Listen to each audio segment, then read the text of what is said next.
this whole objective and arrangement to improve the electoral system is about ensuring only patriots will have the chance to administer Hong Kong.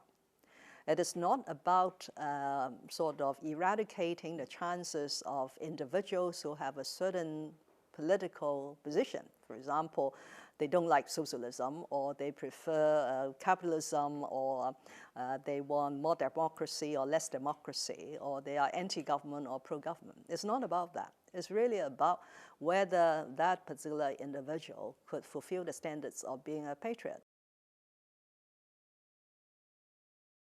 A patriot could be very well defined.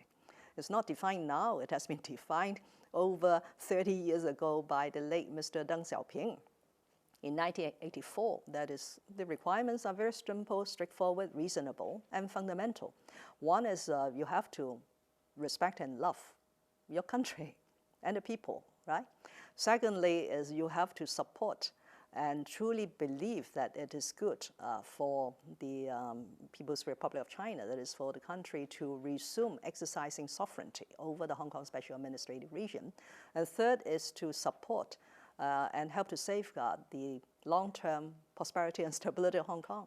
These are not very demanding standards. So if people could meet that standards, I'm sure they could be qualified, and then it is for them to sort of tell people what sort of manifesto they have, and then they could go on to the Legislative Council. Of course, it needs to be another safeguard, and that is if people manage to get into the Legislative Council after all this vetting and qualification, but if they have any behaviors thereafter, that is when they have become a member of a Legislative Council, there should still be a mechanism to prevent them from continuing to govern the Hong Kong SAR. And that is something that we are going to put in place in local legislation.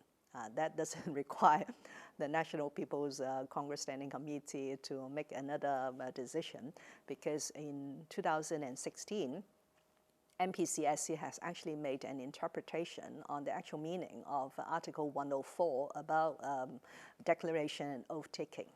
And that we are going to put into the local legislation, that what will be the legal consequence of bridging the oath while you are in office. So that is something that the Legislative Council will shortly discuss.